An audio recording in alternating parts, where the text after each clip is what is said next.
Estimados participantes, bienvenidos a una sesión más del Diplomado de Derecho Societario Moderno, organizado por Biloyer y acreditado por la Facultad de Derecho y Ciencias Políticas de la Universidad Nacional Emilio Valdizán.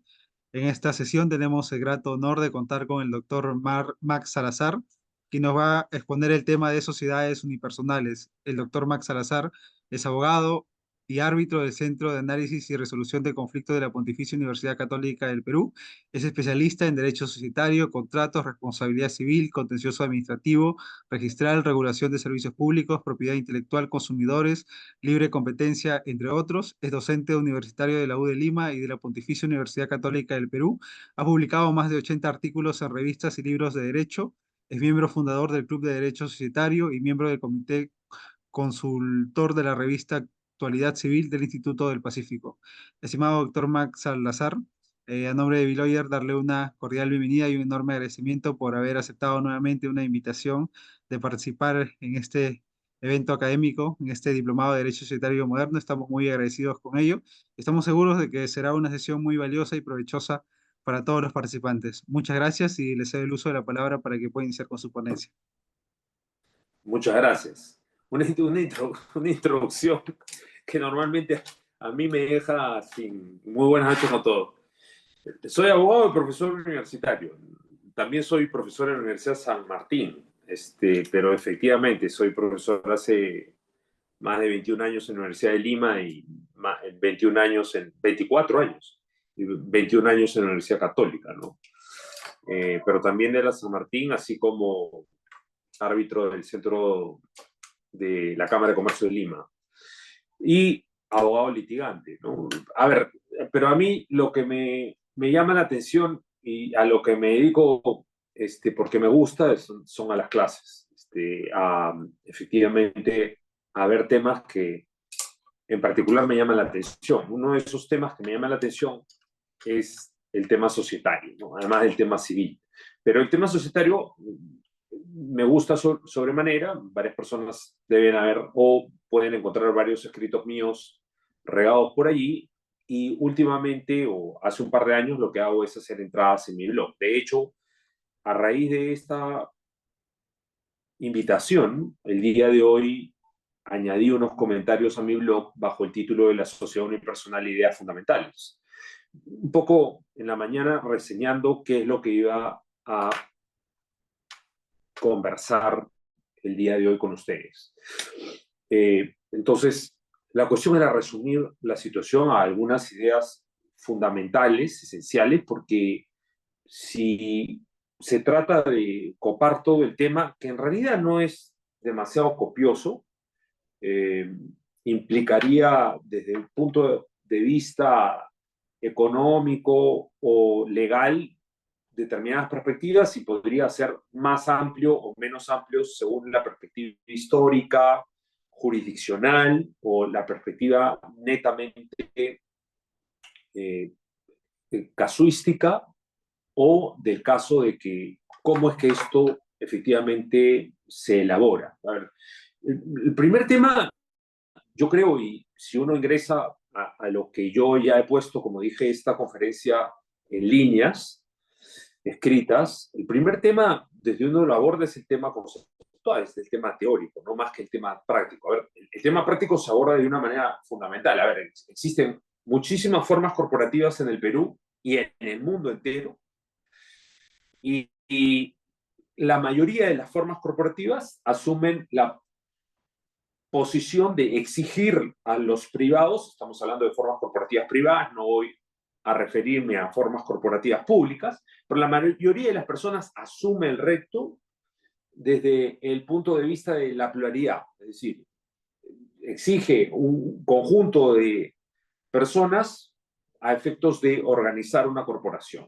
De hecho, antiguamente, y de ahí ya empiezo a poner los puntos sobre las IES, antiguamente se reconocía o se entendía, por ejemplo, la idea de personalidad jurídica aunada o idéntica o configurada en relación a un conjunto de personas. Eso hoy día ya está desterrado, es decir, la personalidad jurídica ni las corporaciones se entienden asimiladas a grupos de personas. ¿Por qué? Porque no es necesario tener un grupo de personas para justamente construir estos aspectos. Y además todas estas cuestiones son construcciones netamente jurídicas, no son construcciones fácticas. Entonces, la pluralidad no tiene por qué ir en contra de la unicidad ni de la singularidad para la ejecución de una actividad económica en general. Y esto es, y cabe resaltarlo desde el punto de vista histórico también y desde el punto de vista del desarrollo de las actividades que se ejecutan en la comunidad en general. Es decir, hay personas que necesitan de grupos organizados para poder realizar determinadas actividades y hay determinadas actividades en las cuales no se necesitan de grupos organizados o estas actividades se pueden realizar a través de grupos organizados o a través de una sola y única subjetividad, una sola persona natural o una sola persona jurídica. Trátese el hecho de muchos emprendimientos que tienen que ver con labores profesionales, cuestiones técnicas también, diferentes tipos de trabajo, diferentes tipos de oficios, en los cuales hay una persona que efectivamente la lleva a cabo y no necesita de mayores acompañantes. Lo cierto es que aquí hay un desarrollo, como digo, y hay que tener muy claro cuáles son los elementos técnicos respecto de los elementos prácticos. Y la verdad es que esto se acomoda de manera bastante razonable. Voy a empezar de manera ordenada ahora a distinguir estas cuestiones, ¿no? Primero, ¿no? El término sociedad. Desde uno podría entender, bueno, pero sociedad unipersonal, pues, estamos hablando de sociedad. Sociedad da la idea de un conjunto de personas. Es cierto. El término sociedad, societario, corporación, compañías, insisto también, el de persona jurídica, siempre dio lugar a un entendimiento relacionado a un grupo de personas. De hecho, el nacimiento de estos términos se da lugar en función a grupos de personas, se da lugar en función a una pluralidad de personas normalmente naturales alrededor de una actividad que estaba organizada. Evidentemente las actividades deben organizarse como tales, se estructuran de determinada manera a efectos de llevarse a cabo. Bien, esta es una cuestión que viene desde los albores de la historia humana, ¿no? Los emprendimientos, las diferentes sociedades, las diferentes culturas, primero vieron la forma de sostenerse a sí mismas y después de organizarse a efectos de defenderse de otras, en un mundo sin ley, en un mundo absolutamente desconectado. Entonces las comunidades tienen que preverse y proveerse a sí mismas y también prever los peligros a los cuales puedan estar alrededor suyo. Entonces, la organización era una cuestión manifiesta y una cuestión necesaria. Dentro de esta organización, las actividades de caza, de pesca, etcétera, pasaron a ser no actividades singulares, sino actividades grupales. Y esas actividades grupales generaron sociedades comunidades, en el sentido de aglomeraciones de pueblos y grupos de personas alrededor de una determinada forma y a determinados lugares, porque pasas de ser nómada a sedentario, y esto implicaba también intercambios, es decir, las personas desde el inicio, del comienzo de la historia, empezaban a cambiar primero por trueque y después ya a cuestiones muchísimo más, a formas muchísimo más sofisticadas, hasta las que tenemos el día de hoy. Pero lo cierto es que estas actividades se dan en el tiempo y hay organizaciones más complejas que otras. Pero nuevamente, esas organizaciones complejas pueden dar lugar también, o estas actividades pueden ser realizadas a través de organizaciones complejas o a través de una sola persona individual, y esa sola persona puede generar una serie de productos o servicios a favor de terceros. Entonces, primero, el término sociedad nace alrededor de esto, que duda cabe. Lo primero que se piensa es relacionado a estas pluralidades y cómo es que las estructuramos. Entonces, se estructura el término sociedad, corporación, compañía, etcétera. ¿no? Si vamos a Inglaterra, vamos a hablar de compañías. Si vamos a los Estados Unidos de Norteamérica, vamos a hablar de corporaciones. Si venimos a Perú, vamos a hablar de sociedades. Estas entidades se basan en una norma, es decir, están reconocidas y estructuradas y formalizadas a través de normas, regulaciones públicas. Bien, esta norma es la que acuña el término sociedad. Entonces, ahí llegamos a un primer punto de inflexión. El término sociedad, si bien es cierto, se había pensado en función a un grupo de personas, es un término técnico, es una institución jurídica, no necesariamente dispuesta alrededor de grupos. ¿Por qué? Porque justamente es eso, es un tecnicismo, es una institución jurídica. Entonces, como institución jurídica, esto desde un punto de vista jurídico refiere a una organización corporativa típica, es decir, estas estructuras organizacionales típicas que nosotros tenemos alrededor nuestro y que están legalmente dispuestas para que operen dentro de la sociedad. Caso del Perú, la CIRL, las cooperativas, las asociaciones, las fundaciones, los comités, las sociedades anónimas, las sociedades comerciales de responsabilidad limitada, las sociedades de comandita, las sociedades civiles, las sociedades colectivas, las sociedades de beneficencia, etcétera, sociedades mineras, etcétera, etcétera, etcétera. Un cúmulo de tipos legales que están estructurados de una determinada manera que es como la ley lo dispone. Es decir, primero hay una regulación que identifica este grupo, que regula este grupo de sociedades y de entes corporativos y define el nombre, que son típicos, y además define cuál es su estructura. Una sociedad anónima tiene una estructura calificada, típica, característica. Junta General de Accionistas, directorio, gerencia, una sociedad anónima ordinaria. Una asociación, por otro lado, tiene una estructura también característica tipificada por la ley.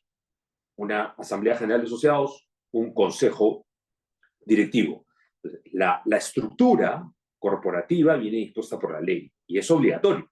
Y esa estructura es tipificante, es decir, determina la conformación del tipo y la asimila a la regla de derecho que le es aplicada. Entonces, bajo ese concepto, cada forma corporativa asume una ley determinada a efectos de su regulación. Entonces, la sociedad como sociedad es un vehículo jurídico de entre estos tantos que aplica y se determina a través de una regla de derecho. En este caso, si queremos basarnos en la Ley General de Sociedades, será la Ley General de Sociedades. ¿Por qué?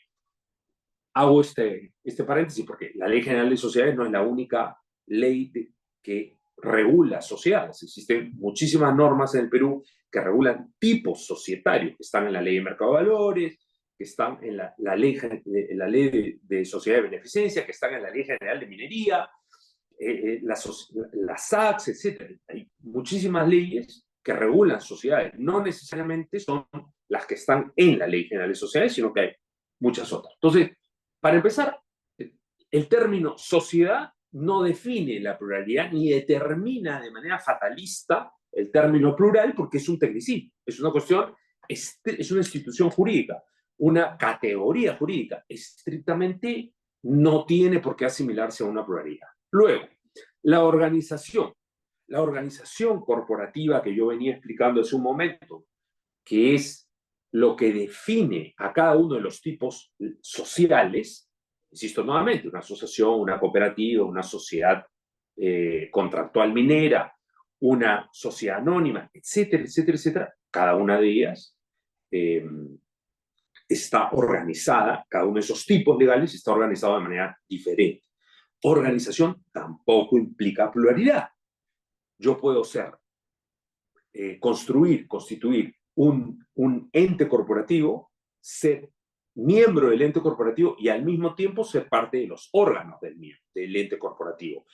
Ser parte del órgano principal que asimila a los miembros y también ser parte de los órganos de administración o gestión que asimila a aquellos que van a ejecutar a efectos de que la organización cumpla con los fines, con los cometidos, con las actividades propias de ese tipo legal. Entonces, la organización implica esta estructura típica que debe estar fundamentada en la ley y que debe seguir la forma jurídica a efectos de ampararse en esa misma ley, y que en nada interviene tampoco o en nada califica en contra de o a favor de una pluralidad. Efectivamente, puede haber un conjunto de personas que ocupen los diferentes espacios organizacionales dentro de una corporación, como puede haber una sola persona.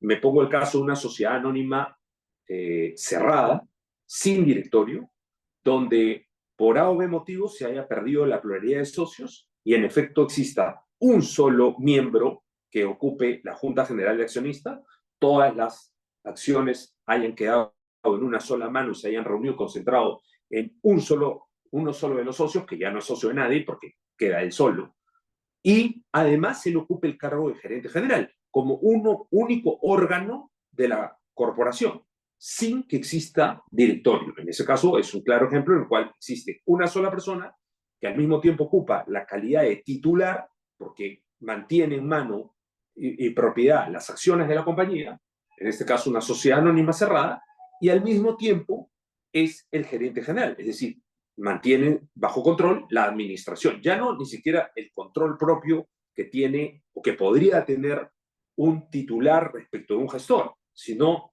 un control directo y además ensimismado en la misma persona que ocupa ambos lugares dentro de la organización corporativa.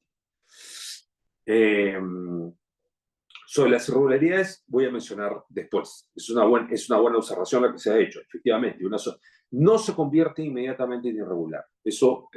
Para eso voy a contestar la pregunta, porque es muy buena la pregunta, pero ya la he desarrollado en varios posts y también en artículos que he publicado.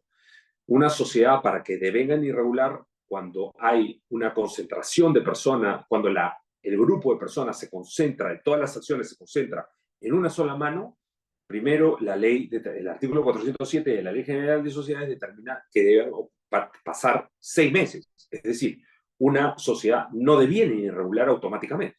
Tienen que pasar 6 meses. Es decir, que sí se puede concentrar todo el capital en una sola mano y no hay ninguna sanción de ley. No deviene irregular. Segundo, yo puedo entonces recuperar la pluralidad dentro de los 6 meses sin que ocurra absolutamente nada.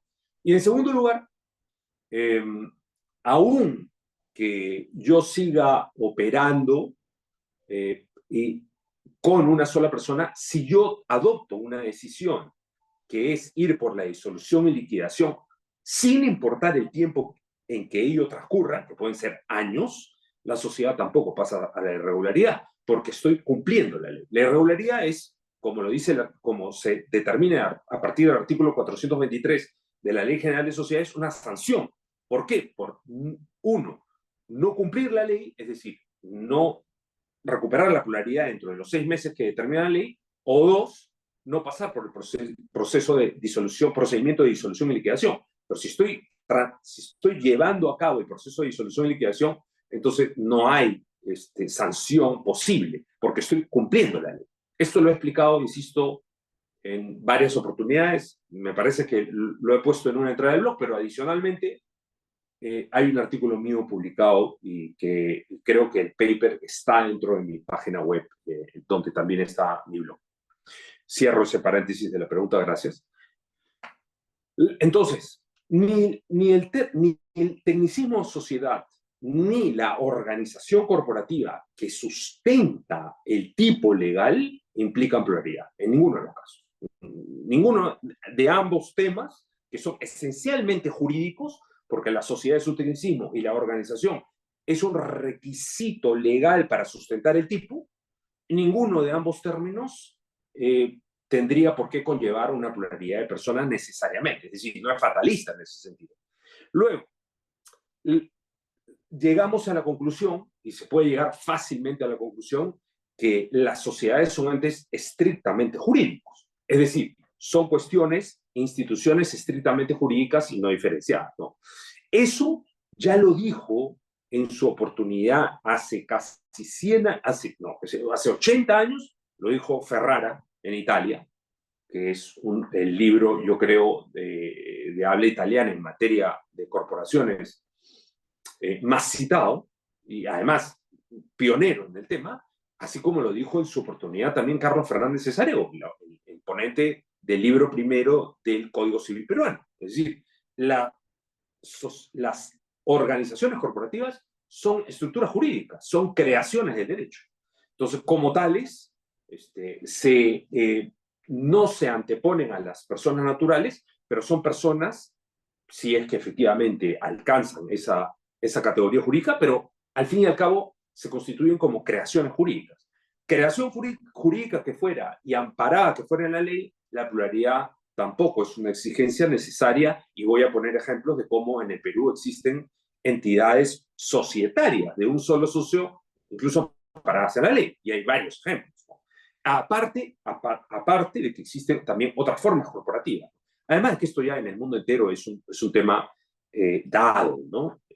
Y voy a poner también los ejemplos. Pero lo que estoy explicando en el primer escenario es que desde un punto de vista estrictamente jurídico, de teoría jurídica, las sociedades unipersonales o pensar en una sociedad unipersonal no transgrede, no va en contra de ningún postulado teórico jurídico en materia corporativa o de personas jurídicas, si se quiere.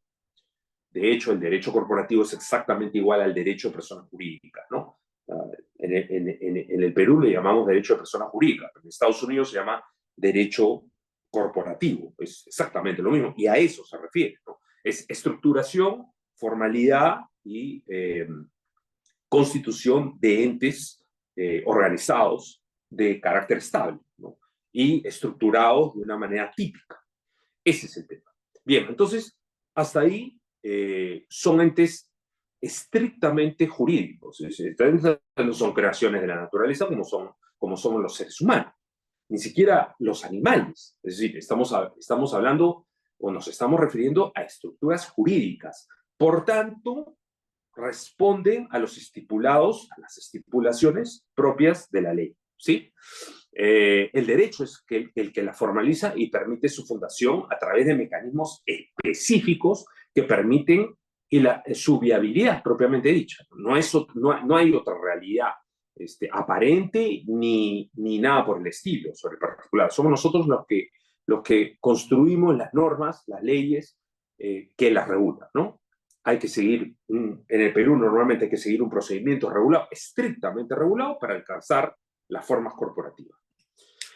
Bien, continúo. Las sociedades alcanzan su reconocimiento como tales a través de dos etapas formativas. Esto lo he dicho también y creo que se desprende de varias cuestiones que yo he escrito con anterioridad y que he publicado al respecto, ¿no? Pero basándome y teniendo en consideración estrictamente a las sociedades, y parto de ese tema porque normalmente se inicia la discusión de la unipersonalidad a través del tema societario. Cuestión que yo entiendo es también un error, y lo voy a explicar, pues, por qué. Entonces, se inicia el proceso a través, o por lo menos el pensamiento, las discusiones, a través del tema societario. El tema societario tiene dos etapas formativas, en resumen, ¿no? Porque en realidad la teoría reconoce cuatro estadios formativos de los entes corporativos, pero no los voy a mencionar aquí por razones de tiempo y por razones teóricas que equivaldrían a muchísimo tiempo. De hecho, yo tengo artículos publicados sobre tres de esas etapas formativas. Justamente ahorita estoy trabajando sobre la última etapa, pero cada una me ha conllevado un artículo propio de más de 10 páginas o 15 páginas cada uno. Entonces, esa es una explicación teórica y práctica que genera diferentes efectos que ya tendré oportunidad de conversar o de publicar. El hecho es que lo voy a resumir en dos claramente diferenciados. El primero es la que corresponde al artículo 5 de la Ley General de Sociedades. Sí, las sociedades se crean a través de lo que la norma define como un pacto social. Esto es claramente como lo define la Ley General de Sociedades, ¿no? Hay un pacto a través del cual se crea el ente corporativo. Y el segundo estándar, o el segundo paso, implicaría un paso que implica que es el que la ley la reconozca y el Estado la reconozca a esa forma corporativa ya y le aplique y le conceda la personalidad jurídica. Son dos cuestiones totalmente diferenciadas. Una cuestión es una sociedad no personificada y la otra es una sociedad claramente personificada. La primera, como decíamos, se adopta a través de un pacto, es decir, que no es un contrato, es un pacto, no tiene ninguna calificación como contrato en absoluto, porque no se configura ninguna de las cuestiones esenciales para configurarla como tal. Yo sé, y lo he dicho varias veces, incluso lo he puesto por escrito, más de una vez, que la teoría contractualista en materia de sociedades es la teoría, vamos a decir, más publicitada o más conocida. Eso no cabe ninguna duda. No por ello, a mi juicio, la correcta. De hecho, el mismo Elías Larosa, de temprana desaparición, lamentable, que es el autor más citado en materia societaria en el Perú, lo cual también nos debería decir muchas cosas, reconocía en su texto de los comentarios a la Ley General de Sociedades que la teoría contractual de sociedades era una teoría que está absolutamente en retroceso. Yo lo decía hace 25 años o 26 años, ¿no? Hoy día esa teoría difícilmente es posible de ser, eh, de ser propugnada. Primero, las sociedades son actos jurídicos especiales, no son contratos. No son de relaciones de intercambio, son relaciones de organización. Los contratos son relaciones de intercambio. No tienen las organizaciones corporativas sustancialmente contenido patrimonial para poder constituirse. Los contratos sí. De hecho, la definición del Código Civil desde el punto de vista del contrato, ya no el acto jurídico, es esencialmente patrimonial. Los entes corporativos no lo son. Las, los remedios de resolución y rescisión no son aplicables en materia de corporaciones de ninguna manera. Eso es claramente visible de la Ley General de Sociedades. De hecho, yo publiqué un artículo sobre nulidad de sociedades hace 5 o 6 años, donde explico esto de manera extensa. Nuevamente, los remedios o las sanciones de nulidad y anulabilidad tampoco, las ordinarias civiles tampoco son aplicables a las sociedades normalmente. Es decir, no se aplica, existen nulidades que se aplican desde el punto de vista societario, pero no se aplica la regulación civil sobre el particular. Existe una normativa especializada por el tipo de acto de organización que se refiere. De hecho, las sociedades incluso, si bien es cierto, podrían configurarse como actos jurídicos, no más allá de eso, pero no se entienden como contratos desde el punto de vista estrictamente civil, porque, insisto nuevamente, no calzan dentro de los presupuestos contenidos ni en el libro de contratos ni en el libro de obligaciones del Código Civil, ni siquiera su vigencia, ¿no? Porque la vigencia contractual desde el punto de vista civil es siempre determinado, determinable, y además tiene que ser atribuida por un juez si es que es necesario y no estuviera planteada. En las sociedades, normalmente las organizaciones corporativas se constituyen con carácter indefinido, es decir, no hay una vigencia sobre particular, y además que no existen partes, no hay partes en la sociedad. Es decir, hay múltiples aspectos corporativos que no se asimilan en específico al tema estricto contractual. De hecho, esto no es nada raro ni no es nada nuevo. Los Mazó, los hermanos Mazó, ya comentaban esto hace más de 60, 70 años. O sea, eso está escrito en los libros de derecho civil, ni siquiera en los libros de derecho societario ni de derecho corporativo hace más de 70 años, ¿no? Los hermanos Mazó ya señalaban que las reglas comunes y corrientes de ninguno de los sistemas civiles eran aplicables a personas jurídicas, porque se seguían otros principios. Luego, y en consecuencia, si tú tienes principios especiales de aplicación a una determinada institución jurídica, es porque estás generando un derecho aparte, ¿no? Como señalar el derecho tributario tiene sus principios esenciales y particulares, el derecho laboral también, el derecho administrativo también, el derecho civil también. Bueno, el derecho corporativo tiene otros, que no son, no quedan en armonía ni son acomodables a los principios de derecho civil propiamente dicho. Al margen de que existan incluso resoluciones judiciales hasta un pleno casatorio que se haya pronunciado respecto incluso de acuerdos o a formas corporativas, pero que en nada ingresa a tallar dentro de las funciones o la naturaleza jurídica de lo que estamos conversando ahorita. Bueno, lo cierto es que seguimos hablando de un tema que es estrictamente técnico. Las sociedades, en ninguna de sus etapas formativas, si es que no alcanzan la regularidad o alcanzan la regularidad, no necesariamente necesitan de la pluralidad, porque esto se basa nuevamente en una atribución legal. Las sociedades son tales porque la ley les atribuye esa calidad en función al reconocimiento de ciertos elementos materiales. Sobre los elementos materiales, yo también lo he dicho, lo he mencionado muchísimas veces, es decir, existe un patrimonio destinado a un fin de manera permanente respecto a una actividad lícita y hay una organización corporativa típica alrededor de aquello, bueno, esos son elementos materiales. Y finalmente un elemento formal, que es justamente la atribución legal. La atribución legal en un caso, ya sea como sociedad y en otro caso como persona jurídica. En cualquiera de ambos escenarios estamos ante un tema estricta y únicamente jurídico, es decir, es la ley la que les atribuye la calidad de tal, en uno o en otra etapa formativa. No es la fenomenología, no es la practicidad, no es el hecho natural, no es la biología, es simple y llanamente, como lo decía, insisto nuevamente, Ferrara y en su oportunidad Fernández Cesáreo, creación del derecho, no es otra cosa. Luego, siguiendo estas premisas, entonces, como decíamos, mal haríamos en considerar a las sociedades como contratos. Esto no se asimila en absoluto a esa situación. Si una sociedad no es un contrato, si la personalidad jurídica además no implica un contrato porque es una concesión pública, y la sociedad propiamente dicha como institución jurídica, como categoría, tampoco implica un contrato propiamente dicho, entonces la pluralidad no es exigible.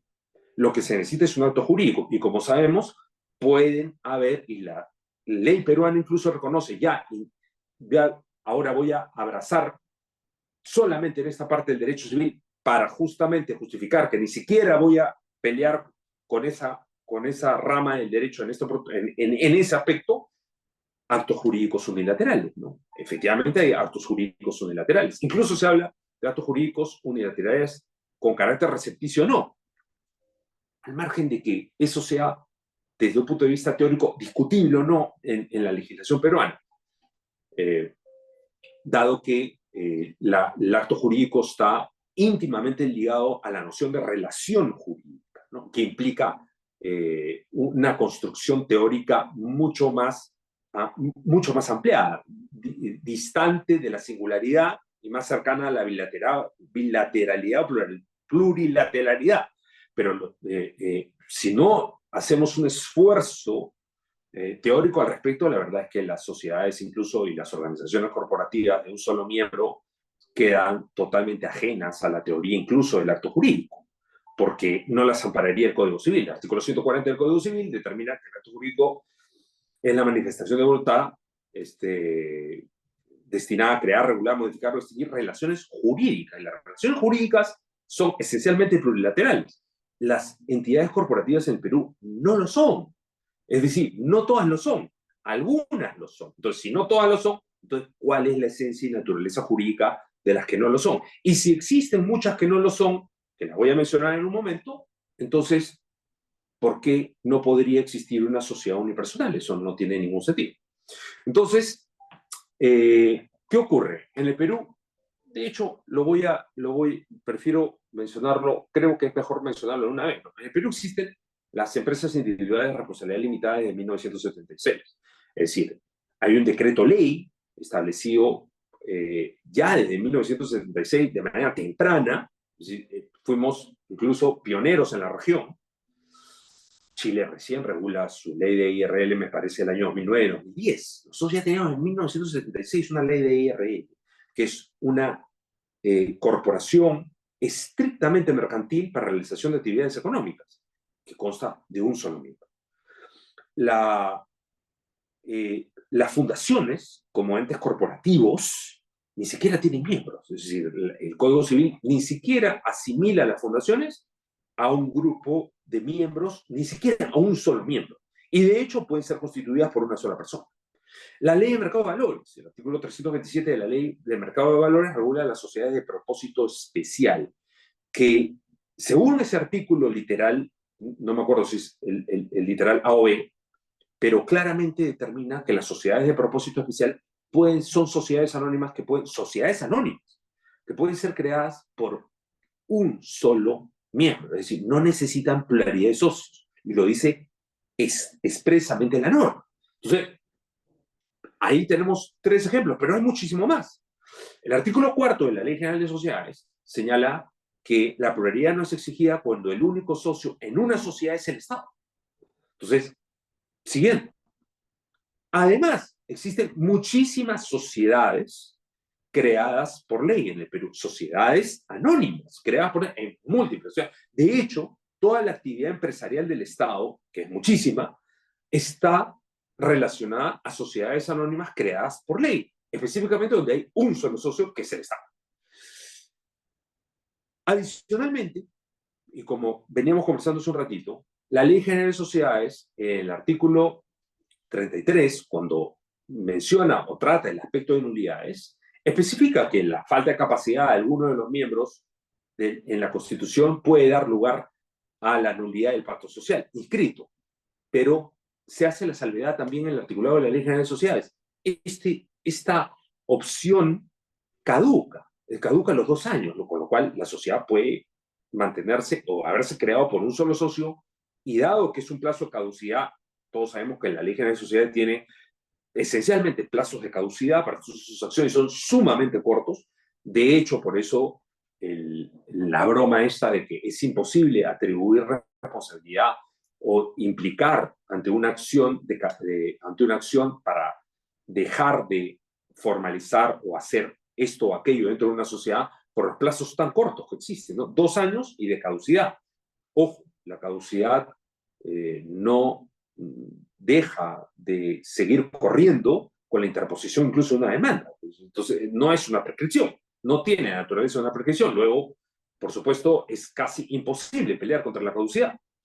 Luego, el mismo artículo 423 de la ley, el mismo artículo 407 que hace un ratito estábamos mencionando, que permite que existan sociedades, esta vez sí, irregulares, con un solo socio. De hecho, el mismo Tribunal Registral Peruano se ha pronunciado más de una oportunidad y es doctrina ya consolidada a nivel registral de que las sociedades irregulares de un solo socio podrían mantenerse así por todo el tiempo en que nadie verifique su liquidación y podrían regularizarse cuando ellos quieran, sin un plazo determinado. Esto es, podría haber una sociedad que puede funcionar durante 10 años, 20 años, 30 años como regular con un solo socio, y eso no se manifiesta en contra de la actividad operativa de la sociedad. Sabemos perfectamente, y si a alguien no le queda claro, que la irregularidad no importa falta de capacidad, ni por supuesto y en consecuencia la imposibilidad de construir relaciones jurídicas obligatorias con terceros, ni tampoco de incurrir en responsabilidad tanto civil ordinaria de orden obligacional como responsabilidad civil extracontractual. Entonces, bajo ese supuesto, las sociedades irregulares son entes absolutamente capaces, igual que cualquier otra sociedad. De hecho, el término sociedad en la Ley General de Sociedades, sea regular o irregular, no tiene ninguna connotación diferenciada, insisto nuevamente, en relación a la capacidad y la posibilidad de generar contratos, como propiamente dice la ley. En realidad debería decir actos jurídicos, pero dice erróneamente contratos. Ya sabemos que la Ley General de Sociedades en esos aspectos, sobre todo en los aspectos civiles, es bastante pobre. Tiene muchas lagunas y muchos conceptos erróneos sobre el particular. Pero luego estamos en estos aspectos, ¿no? Las primeras sociedades que se crean, y me refiero, y me voy hasta el año de 1600, cuando se crea en Inglaterra las sociedades de la Compañía de las Indias Orientales, y luego en los Países Bajos se crea la sociedad paralela a efectos de realizar la primera comercio con las Indias y las segundas comercios con Asia. Son sociedades en las cuales tienen o se asemejan, ya era el germen de lo que hoy día conocemos como corporaciones o sociedades anónimas. En esas primeras sociedades, los votos incluso eran por cabeza, es decir, eran por persona. De hecho, hasta el siglo XIX, uno puede encontrar muchísimos ejemplos de sociedades en los cuales los votos eran por persona. Después pasamos, desde mediados del siglo XIX, a los votos por capital, e incluso, una cuestión muy curiosa, las leyes societarias, incluso en el Perú, bueno, no es incluso en el Perú, hasta 1998, se exigían que hubiesen 3 personas. En Francia, hasta la Segunda Guerra Mundial, se exigían en algunos tipos sociales 7, 5, y a comienzos del siglo XX se exigían en algunos, y a finales del siglo XIX se exigían diferentes números de personas, siempre impar, para constituir sociedad, como si las personas fueran las que importaran y no fuera el capital, cuando en las sociedades capitalistas esencialmente lo que vale es el capital y no las personas, ¿no? Se vota por inversión, no se vota por cantidad de personas. Ese es otro fundamento, creo, irreductible relacionado al tema de por qué no podría existir una sociedad unipersonal, cuando esta está íntimamente ligada al aporte, es decir, a la inversión, no a las personas y cantidad de personas que forman parte de la organización o que forman parte de la membresía o que forman parte de la gestión. Eso no tiene nada que ver. Acá el punto central es una norma que crea un ente jurídico y una persona que decide asimilarse de esa norma y a su vez fundar un ente jurídico y a través de ese ente jurídico realizar actividades económicas. Ese es el punto fundamental y esencial. Entonces, incluso la ley general corporativa de Delaware, que es la ley más conocida, más citada a nivel mundial, con la jurisdicción más especializada, diría yo, en temas societarios del mundo, admite que se puedan construir corporaciones de un solo miembro. O sea, lo admite perfectamente. Entonces, en la Unión Europea, ya en los 80 se había emitido una directiva que fue reemplazada el año 2009 por otra nueva directiva para dar paso a la conformación de sociedades o empresas de un solo socio en toda la comunidad, en aquel tiempo, Comunidad Económica Europea, hoy día Unión Europea. Es decir, este es un tema que tiene decenas de años. De hecho, hay un antecedente legislativo ya en Liechtenstein, en Europa, donde ya el Código Civil en los años 20 del siglo XX, o sea, me parece que fue entre 1924 y 1926, se hace una modificación que permite efectivamente la construcción de entidades de un solo socio. Entonces, el tema es una cuestión que ya tiene casi 100 años y que no es nuevo. No es una cuestión que venga a debatirse. En Europa es una cuestión ya dada. En Norteamérica es una cuestión ya dada. En Asia es una cuestión dada.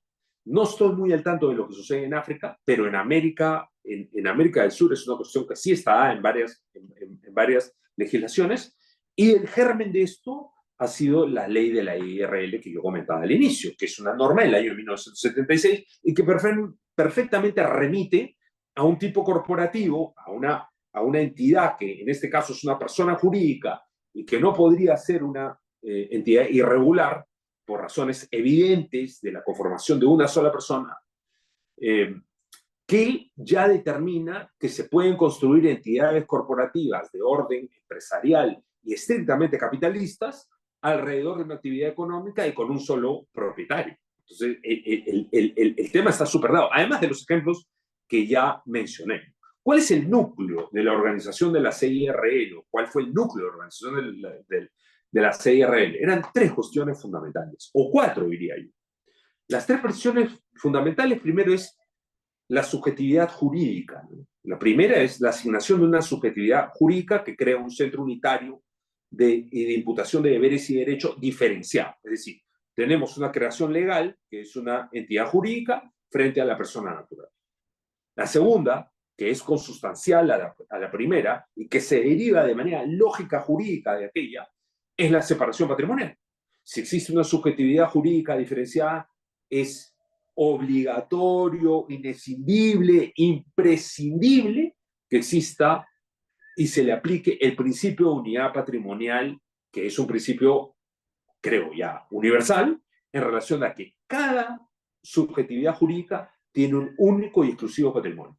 Y eso lo compartimos tanto las personas naturales como las personas jurídicas y otras formas corporativas. Entonces, ahí hay dos elementos esenciales. El tercer elemento es la responsabilidad limitada. Entonces, creamos EIRLs principalmente para tener una subjetividad jurídica separada, luego un patrimonio también separado y diferenciado, y en tercer lugar, una atribución legal, en este caso muy importante, que es la responsabilidad limitada, que es una atribución legal que no se puede presumir. Es una atribución que tiene que estar derechamente atribuida y expresamente atribuida por la ley, consignada como tal, y que, insisto nuevamente, sobre la cual no cabe presunción alguna. Entonces, de hecho, no todos los entes corporativos gozan de esta particularidad. Nótese, por ejemplo, las sociedades colectivas, donde no existe este supuesto.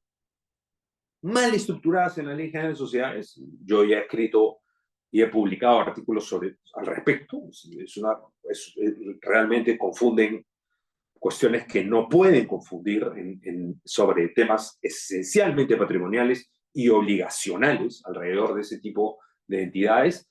Pero bueno, la regulación como ejemplo, mal ejemplo, está en la legislación peruana. Nuevamente, tenemos tres elementos fundamentales que nos dan como resultado una IRL y tenemos un cuarto y hasta quinto, diría yo. Una cuestión esencial es que las CIRL también, evidentemente, configuran una estructura típica. Es decir, las CIRL son reconocidas como tal porque tienen una estructura corporativa definida por la ley y que es inescindible a las mismas, ¿no? Existe un titular y un gerente. Ya, esos son los órganos. Y esos órganos tienen que estar. Si yo verifico que en una determinada organización hay un titular y un gerente, claramente me estoy refiriendo a una IRL. Y una cuestión esencial y fundamental, ya de carácter eminentemente práctico, ya no jurídico, es el hecho de que de todo lo que hemos conversado, de lo que estábamos conversando, antes de ponerme a definir en los minutos que me quedan cuáles son los elementos característicos que debería tener una sociedad unipersonal, además de lo que estamos comentando de la IRL, y es que a raíz del hecho de que se exige pluralidad de persona, entonces muchas gentes que han tenido emprendimientos o que quieren tener emprendimientos o que han construido emprendimientos lo han hecho de manera simulada.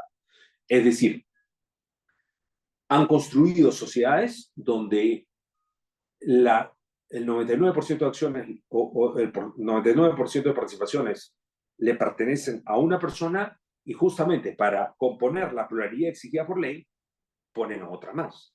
El caso era mucho más dramático con la ley anterior, con la ley que rigió hasta el 31 de diciembre de 1997 en el Perú, la ley societaria previa, se exigían tres. Yo tenía un emprendimiento y necesitaba 2 socios más. Una cuestión absurda. Eso me hace recordar, por ejemplo, a la Inspección General de Justicia Argentina, ¿no?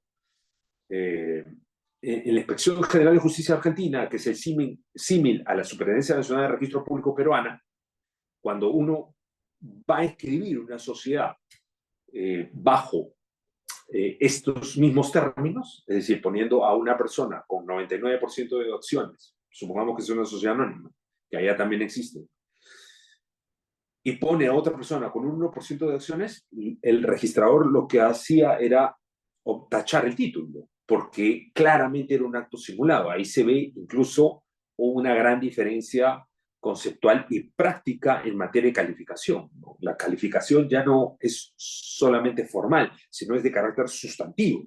Es decir, voy al meollo del asunto. Esta sociedad claramente es de orden simulado porque el hecho de que tú pongas un socio con una sola acción me da cuenta de que ese socio no tiene ningún control, ningún poder y que solamente lo estás haciendo para cumplir con la formalidad. Luego, en consecuencia, ese es un acto simulado y se advierte con claridad que es un acto simulado. Entonces, tacho el título y no dejo que se escriba.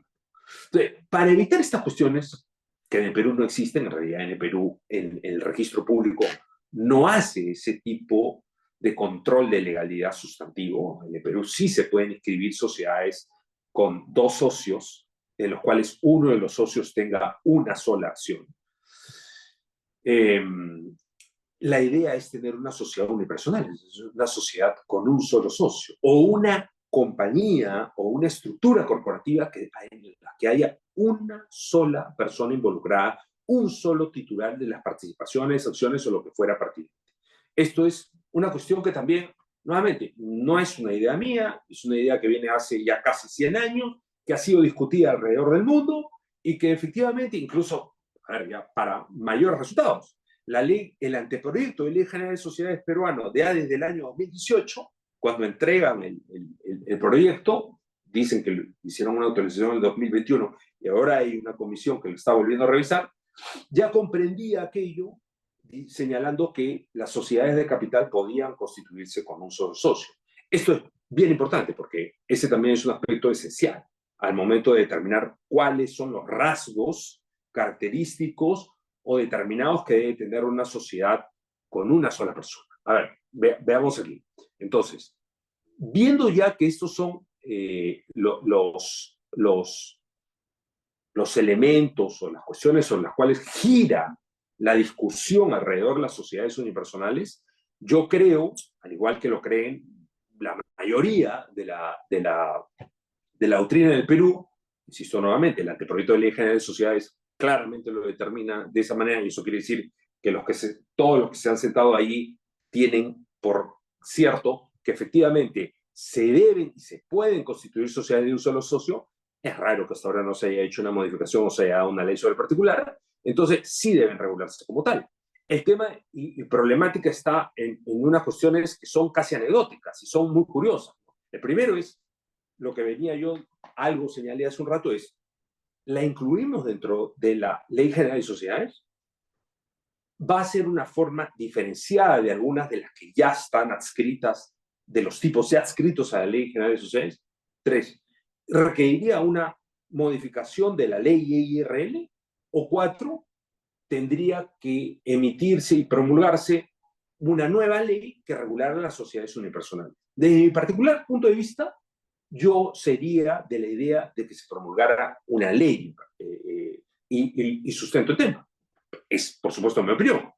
Yo creo que sí sería una ley única, tal cual se hizo, por ejemplo, la ley de las sociedades SACS, la ley de las sociedades BICS, incluso la ley de IRL que existe y otras leyes, en la medida de que esto tendería a ayudar a la formalización, estarían destinadas fundamentalmente a ayudar a la, insisto nuevamente, a la formalización y a las micro, pequeñas, medianas empresas, sin perjuicio a que las grandes empresas también puedan asumirse dentro de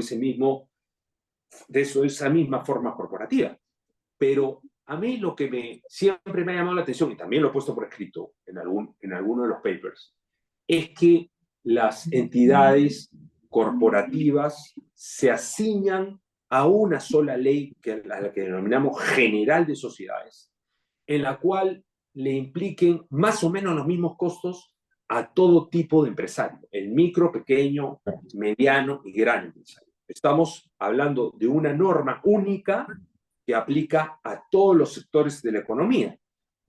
Y eso no me parece lo más adecuado, porque se les impone los mismos costos constructivos y de asesoría, porque son las mismas leyes aplicables a todas, por los mismos tipos societarios a diferentes segmentos de la economía. Y eso a mí no me parece, por decirlo menos, democrático, ¿sí? O sea, tendría que haber una ley especial a la cual fuese estudiada de manera particular y a la cual pudieran asistirse los pequeños, insisto, los micro, pequeños y medianos empresarios, sin perjuicio nuevamente a que lo hagan los grandes empresarios también.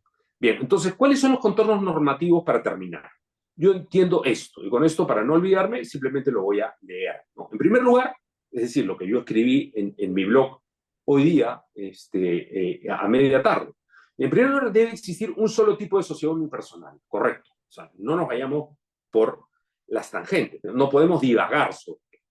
Esta es una puya directa y actual a la Ley General de Sociedades y al espectro normativo mercantil general. Tiene que haber una sola ley que regule y un solo tipo que regule estas sociedades unipersonales. Pueden poner el nombre que quieran también. Dice, esta sociedad ha de ser una de capital, por obvias razones. Claro, las sociedades unipersonales alrededor del mundo normalmente se construyen alrededor de entes, sociedades capitalistas. Lo mismo que ocurre con la EIRL, que es una empresa capitalista. Es decir, no pueden ser sociedades de corte personalista. La sociedad unipersonal no puede ser personalista por una razón esencialísima, ¿no? Hay que hacer y hay que evadir la contingencia de confundir y mezclar el patrimonio y el capital de la persona natural con el de la persona jurídica. Si hay que hacer esa distinción y hay que trazar caminos diferenciados, entonces, esencialmente, el trazado ha de ser patrimonial y eso no se puede construir si no es a través de una sociedad de orden capitalista en la cual se debe imponer un aporte obligatorio, ¿no? Entonces, esta sociedad debe ser una sociedad de capital por obvias razones, a efecto de establecer lo que ya hemos puesto de manifiesto sobre la separación formal del sujeto, el patrimonio y la responsabilidad obligacional consecuente. No hay nada que hacer.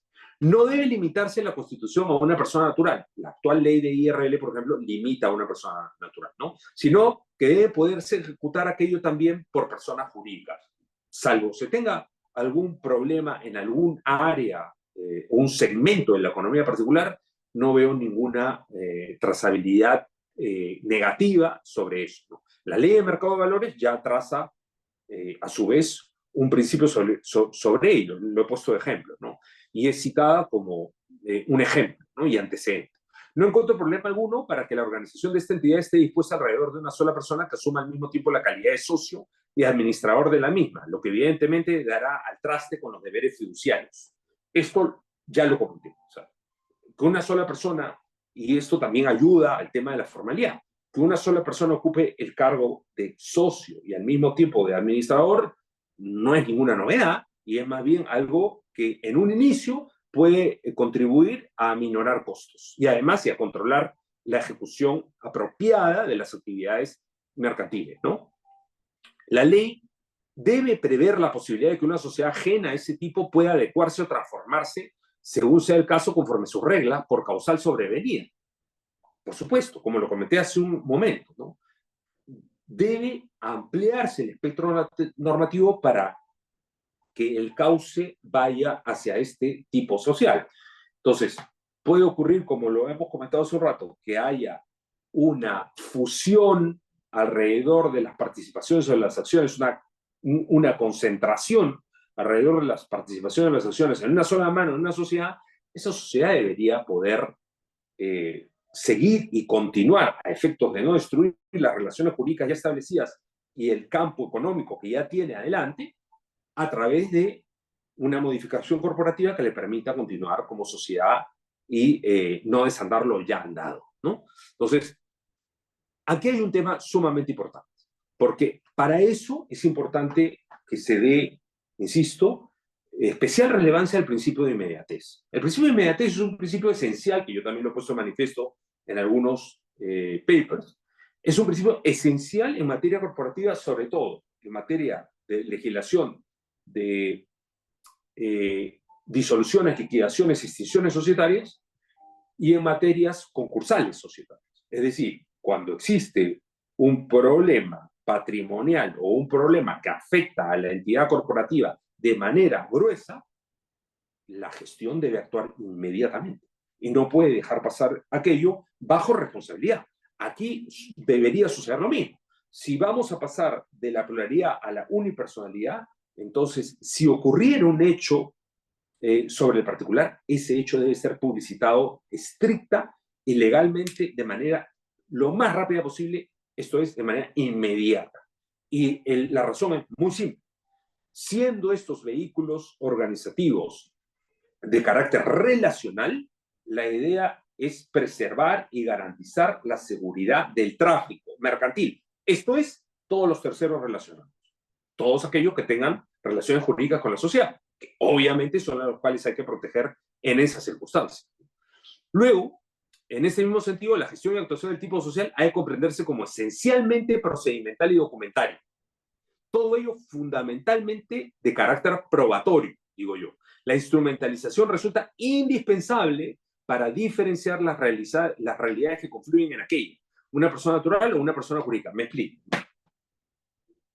Si yo soy el único socio, sin perjuicio que sea gestor o no, está clarísimo que hay dos unidades diferenciadas y dos subjetividades diferenciadas.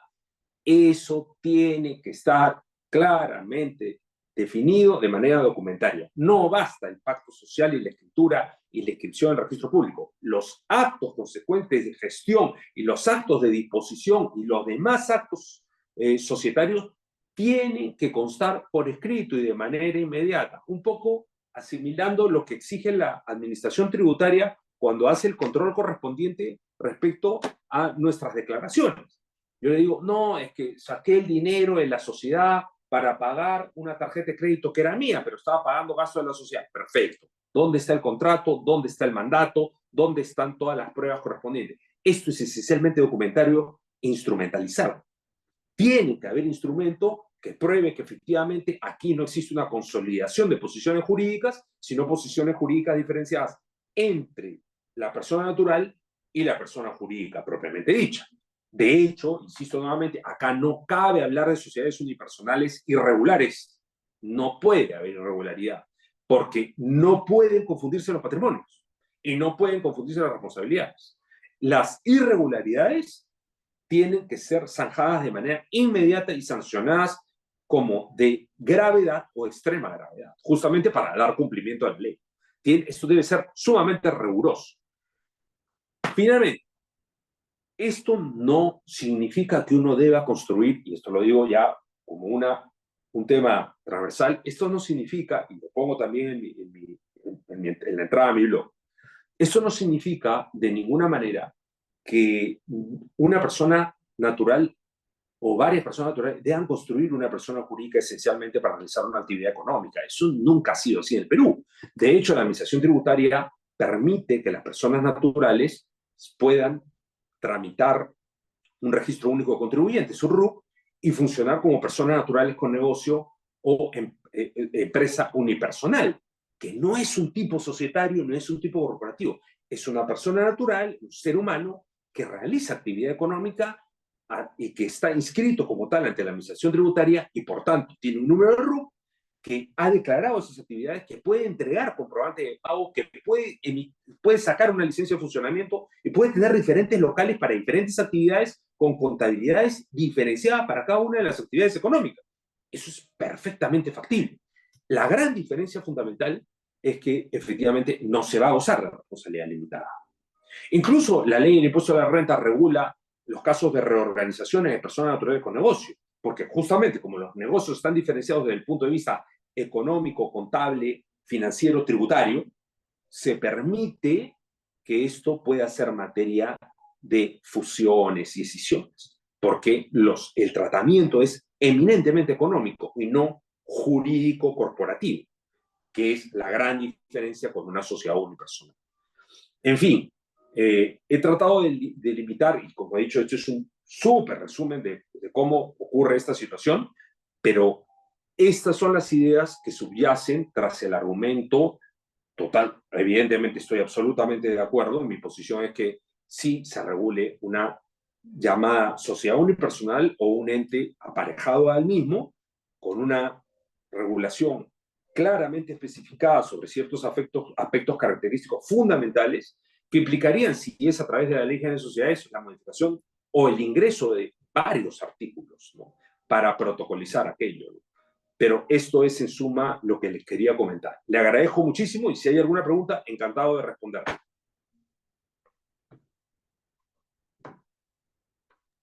Muchas gracias, estimado doctor, por la excelente disertación. Si alguno de los participantes tiene alguna duda, alguna pregunta, puede levantar su manita y se le cederá el uso de la palabra o puede dejar su interrogante en la bandeja de mensajes.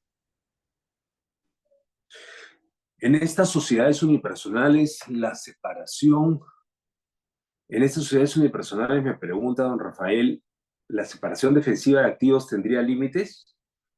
Esto es, si los acreedores laborales y alimentarios podrían agredir el patrimonio de la sociedad unipersonal para hacerse cobro, la separación defensiva sería exactamente igual. O sea, sería un ente, buena pregunta, ¿no? Sería un ente corporativo, como dijimos, uno de los elementos esenciales de cualquier corporación, y esta no sería diferente a otra en ese aspecto, es justamente la separación patrimonial. La separación patrimonial implica que los acreedores de la persona natural no pueden atacar el patrimonio de la persona jurídica y los acreedores de la persona jurídica no pueden atacar el patrimonio de la persona natural. Justamente por eso hablaba yo de la instrumentalización y la documentación, que es esencialmente documental, esencialmente instrumental, esencialmente probatoria, a efectos de que no se confundan los patrimonios.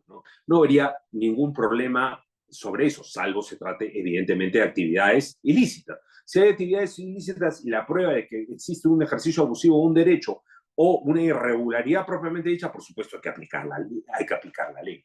¿Cuál sería un ejemplo práctico de pacto social? El pacto social es cualquier acuerdo alrededor del cual se formaliza una sociedad, de acuerdo a nuestra legislación.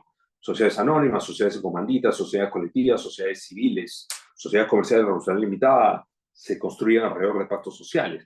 Podría decir lo mismo al margen de que no lo diga expresamente las determinadas normas, la ley de cooperativas, la ley de RL, el Código Civil, la ley de mercado de valores, la ley de bancos seguros, la ley general de sociedades de beneficencia. Ahí me estoy acordando ahorita de la ley general de minería que la había comentado hace un rato, pero la ley general de minería incluso implica dos tipos de sociedades especiales, ¿no? La sociedad legal y la sociedad contractual, que son sociedades anónimas, que se rigen también, perdón, que son sociedades que se rigen supletoriamente por la Ley General de Sociedades de acuerdo a la propia Ley General de Minería, el reglamento de la Ley General de Minería, solamente que por razón de aplicación de la normativa, incluso alguna de ellas de carácter compulsivo, como son las sociedades legales, se crean alrededor de una concesión minera. Pero los ejemplos en general de pactos sociales los tienen respecto de cualquier forma jurídica. De hecho, casi todas las leyes generales de sociedades que se venden, incluso, todas las leyes generales de sociedades que encuentran impresas y que se venden tienen pactos sociales al final, ejemplos. Y si quieren, pueden ver pactos sociales. La Superintendencia Nacional de Registros Públicos pone a disposición de todas las personas en su página web diferentes modelos de pacto social a efectos de constituir sociedades, ¿no? Eso es otra cosa que podríamos conversar mucho rato, pero están ahí, pueden simplemente googlear y van a encontrar todos los pactos sociales que quieran de diferentes tipos legales que están hoy día regulados en el Perú. Me hacen otra pregunta, me dicen, bueno, en caso de que se aprobara una ley de sociedades unipersonal, ¿cómo considera usted que se debería tratar de un eventual procedimiento de transformación? Por decir, una SART de 2 o 3 asociaciones que quiera hacerlo personal, por supuesto. Muchas gracias por la pregunta. Tiene que ocurrir exactamente a la inversa. A ver, la ley de IRL, por ejemplo, tiene una norma muy parecida, que ocurre que cuando muere o fallece el titular y hay un grupo de sucesores, entonces la singularidad se convierte en pluralidad. Lo que dice la norma es que uno tiene 4 años, me parece excesivo, para que la pluralidad se convierta en singular, es decir, todos sean su participación en la IRL y quede un solo titular, o la IRL se transforme en otro tipo legal, en este caso una sociedad, por ejemplo, ¿no? Para que conglomere a todos aquellos que han sido sucesores, ¿no? En este caso, una sociedad anónima cerrada, claro, o todos resuelven, no todos, no, la mayoría resuelve transferirle a una sola persona o crean otra sociedad, otro vehículo jurídico que sea el que construya la sociedad, pero de ahí o le transfieren a una sola persona y se transforman, y el régimen de transformación sería prácticamente el mismo estipulado en la Ley General de Sociedades de carácter general, y se transforma en una sociedad unipersonal. Por supuesto, ahorita no lo he pensado, pero podría haber alguna disposición específica para generar el tipo corporativo en específico. Su propuesta es modificar la Ley General de Sociedades para cubrir esta posibilidad en sociedades unipersonales o una ley especial. Muchas gracias por la pregunta, don Raúl, también para Raúl. No, a ver, la propuesta ya ha sido, a ver, no, la propuesta del grupo de trabajo del anteproyecto de ley general de sociedades es que se consideren como tales a las sociedades que pueden ser sobrevenidas. Es decir, una sociedad de capitales puede ser construida por una sola persona o puede sobrevenir como tal. Es decir, las sociedades anónimas y las sociedades comerciales de responsabilidad limitada, que son las sociedades propiamente de capitales establecidas en la ley. Yo soy un poquito, yo estimo que o hacen la modificación de la ley general de sociedades, pero para mi gusto, como lo he explicado, yo preferiría que sea una ley especial sobre el particular. ¿Por qué? Por la sencilla razón que yo no creo en leyes generales de sociedades. Lo he dicho muchas veces y lo he puesto por escrito también. En la mayor parte del mundo no existen leyes generales de sociedades. Existen leyes específicas y concretas que regulan diferentes tipos corporativos. Eso permite que se customice y se viabilice la ley específica para un grupo concreto, para un determinado grupo de actividades y en el caso nuestro, para dinamizar la formalización, ¿no? Y para generar formalización, sobre todo, insisto nuevamente, a micro, pequeñas y medianas empresas, sobre todo en las micros y pequeñas empresas, es decir, darles un salvavidas que se pueda generar normativa transversal a todas ellas, en razón de este tipo, a efecto de ayudarles a la formalización y la posibilidad de que también combatamos a través de esto el blanqueo de capitales, ¿no? Eh, Me dice su propuesta, ahora me dice Raúl, su propuesta de modificar la ley general para incluir esta posibilidad de sociedades universales o una ley especial. Yo soy de una ley especial, como lo he explicado. Don Gustavo, ¿cómo estás? Encantado de verte otra vez. Un placer reverte. Más bien tú deberías haber expuesto, no yo. Sí, la propuesta es de una ley especial. Yo preferiría una ley especial. Razones, como he comentado, yo no creo que una ley general de sociedades sea lo más apropiado en un país con tanta informalidad. ¿Por qué? Porque le impone costos, los mismos costos a todos los operadores jurídicos. En cambio, tener leyes específicas lo hace mucho más sencillo, ¿no? Y lo hace más asequible y permite que la legislación, la regulación, se asimile a ese tipo de sociedades de manera particular. En el contexto actual de gran informalidad que existe en el país, me parece a mí, puedo ser equivocado, es mi idea y es mi opinión. Respeto. Eh, Sumamente enriquecedor. Sandy me dice que gracias por compartir. En cuanto a los órganos de gestión, ¿considera que en la sociedad unipersonal también se puede contar con un directorio de gerencia distinto al único? Por supuesto. A ver, excelente pregunta, porque me permite ampliar lo último que había mencionado. Gracias por la pregunta. A ver, una persona natural con negocio que no ha construido una compañía puede tener también una organización corporativa y asimilarla incluso a la ley laboral. Es decir, yo puedo construir empresa alrededor de un emprendimiento sin necesidad de generar una estructura corporativa. Yo puedo organizarme con diferentes tipos de comités, directorios, gerencias, alrededor de una entidad corporativa de índole estricta y estrictamente contractual. Entonces, con mayor razón, alrededor de una sociedad, insisto nuevamente, la organización corporativa, la estructura corporativa es un tema estrictamente legal. No tiene nada que ver o no tendría nada que ver con la cantidad de personas que son las titulares de las acciones o participaciones de la sociedad. Dicho esto, y un poco rememorando lo que he dicho, no le veo ningún problema a tener una estructura más simplificada o más compleja alrededor de una sociedad unipersonal o alrededor de una sociedad anónima ordinaria. Sería para mí exactamente lo mismo. No me parece diferenciado. Y no lo entendería de manera distinta. Están levantando la mano también. No sé si le dan el uso de la palabra. Yo ahí ya no puedo, no, no, no, no tengo el control. Eso tendría que hacer Bill Lawyer. Sí, adelante. Raúl tiene la mano levantada, don Raúl. Doctor, muy buenas noches. No sé si se llega a escuchar.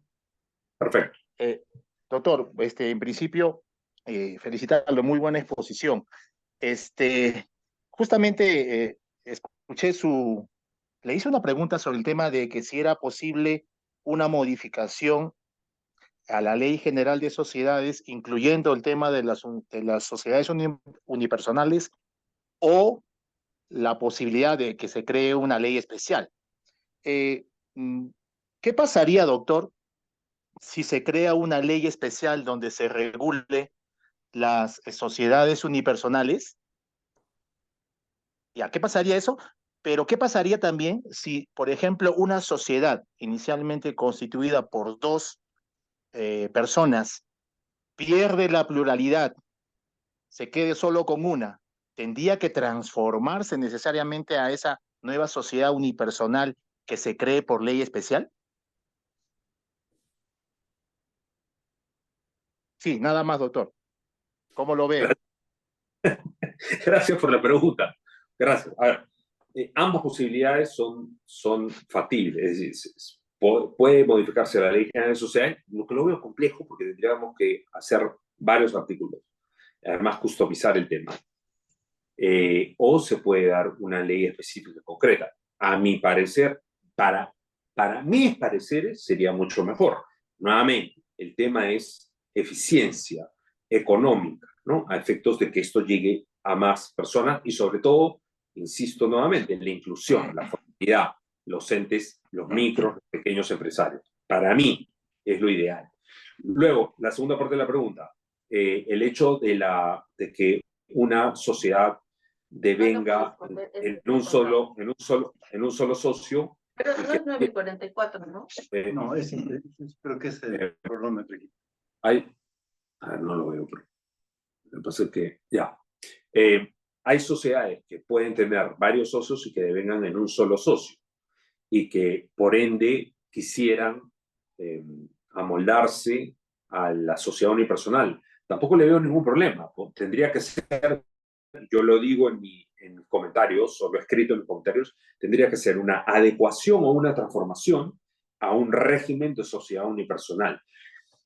Para mí, el tema de adecuación o transformación es diferenciado. Las transformaciones forman parte de los fenómenos reorganizacionales que se rigen por principios especiales. No voy a mencionar cuáles son los principios. Hay una entrada en mi blog de julio de este año donde yo especifico todos los principios alrededor de ellos. Es un poco, es un resumen, pero son varios temas gruesos.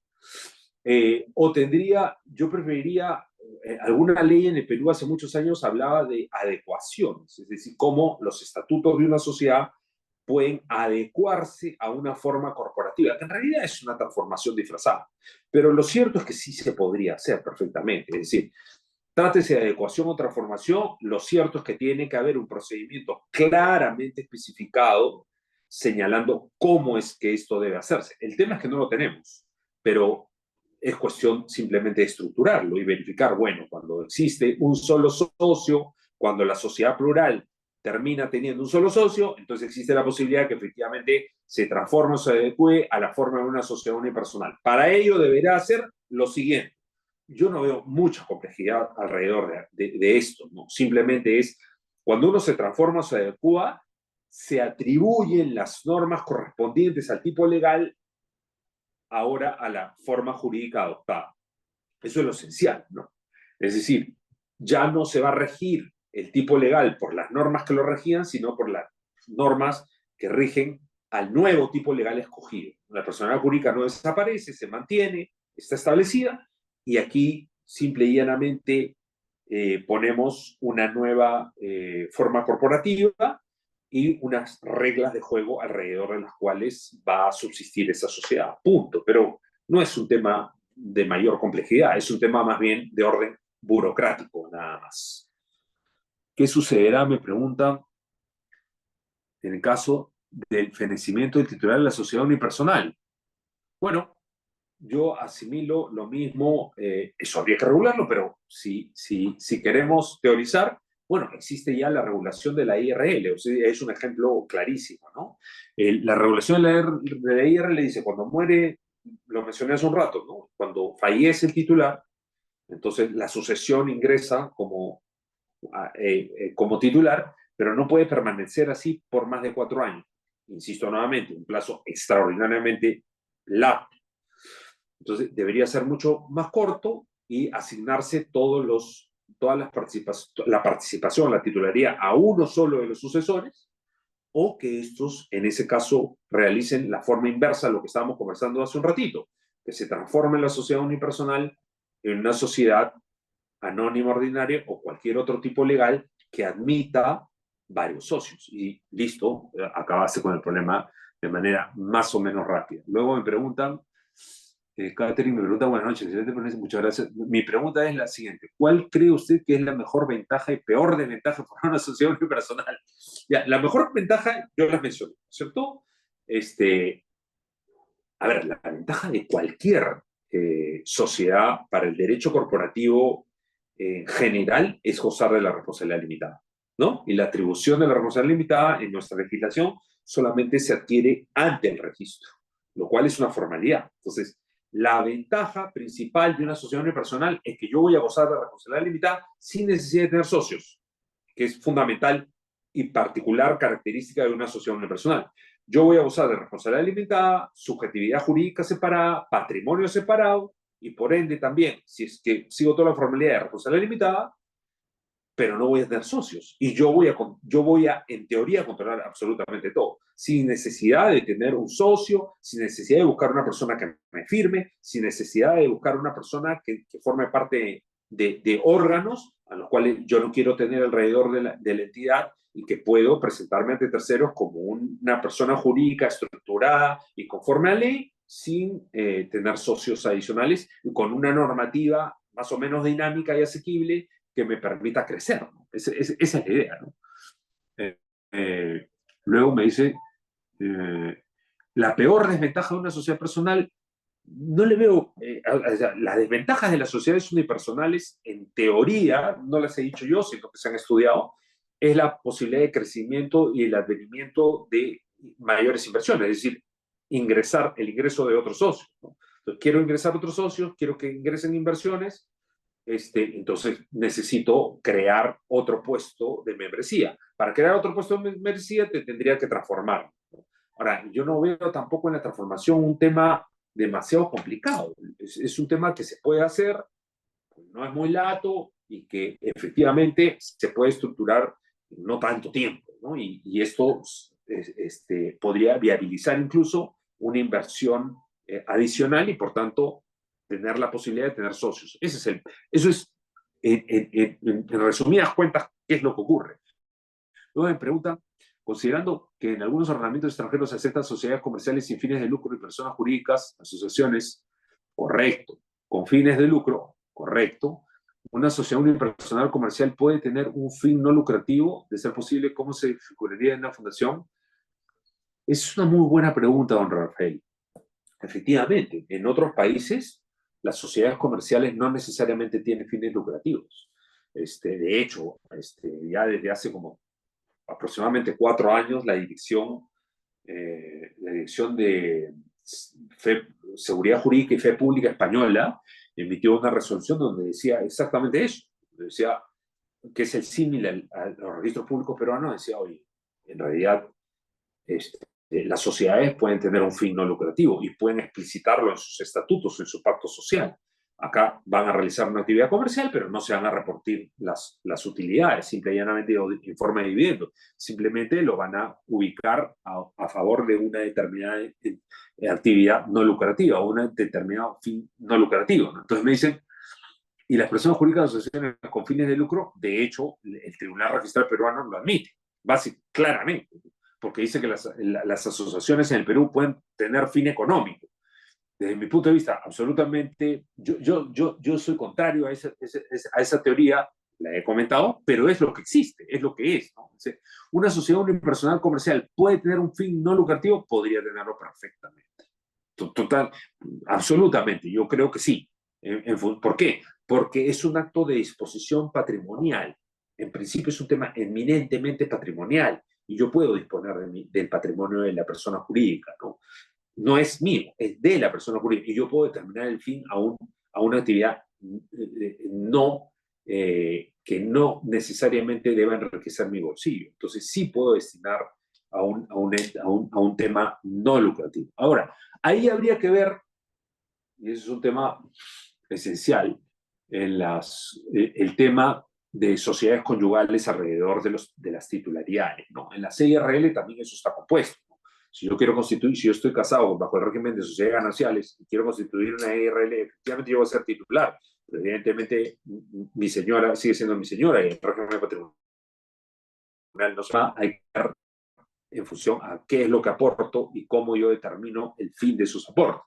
Pero en teoría, si no estamos hablando de un ejercicio abusivo de un derecho, de una otra actividad ilegal, no veo ningún problema para que una entidad de corte comercial pueda tener un fin no lucrativo, porque estamos hablando de actos de disposición de patrimonio que no son ajenos a la naturaleza jurídica del ente, ¿no? Luego de ser posible, ¿cómo se distinguiría de una fundación? Por la forma corporativa, efectivamente. ¿Cómo se distinguiría de una fundación? La forma corporativa es: todas las organizaciones corporativas se distinguen en función a su estructura. La estructura implica un funcionamiento diferenciado. Las fundaciones, de hecho, la mayor cantidad de personas que crea entidades sin fines de lucro no prefieren las fundaciones y prefieren las asociaciones por un tema, esencialmente porque no existe en la fundación existe un consejo de supervigilancia de fundaciones que funcionan al amparo del Ministerio de Justicia. En las asociaciones no tienen ninguna superintendencia ni consejo de supervigilancia de fundaciones. Entonces, si yo puedo obviar el requisito de tener que pedirle permiso a alguien o tener que estar informando a alguien, prefiero obviarlo, ¿no? Obvio los controles y además minimizo los costos transaccionales alrededor de la actividad, creando un ente corporativo que no está sujeto a otro ente, máxime si es un ente del Estado, al cual yo le tenga que dar explicaciones respecto a las cosas que hago. Esa sería la diferencia fundamental, esencial. Gracias por la pregunta.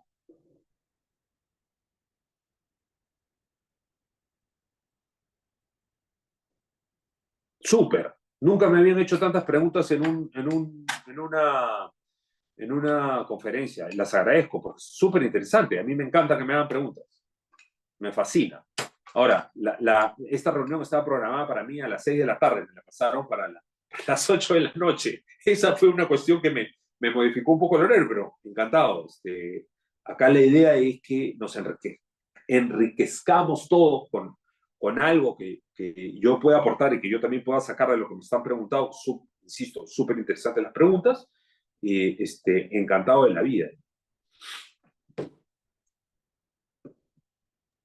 Sí, doctor, muchísimas gracias por la excelente disertación, muchas gracias por haberse tomado también el tiempo de responder a cada una de las preguntas de los participantes. Creo que todos hemos quedado satisfechos con la excelente disertación que nos ha brindado. Agradecerle, doctor, por su tiempo, por su dedicación, por el empeño y por el apoyo y la consideración que le tiene a Biloyer. Para nosotros siempre es un honor contar con usted, doctor. Muchísimas gracias y que tenga una excelente noche. Encantado, el honor siempre es mío. Que les vaya súper bien. Muy buenas noches con todos, un placer. Muchos Buenas noches, éxitos. doctor. Muchas gracias. Nos vemos. Gracias a todos. Chao, Gonzalo.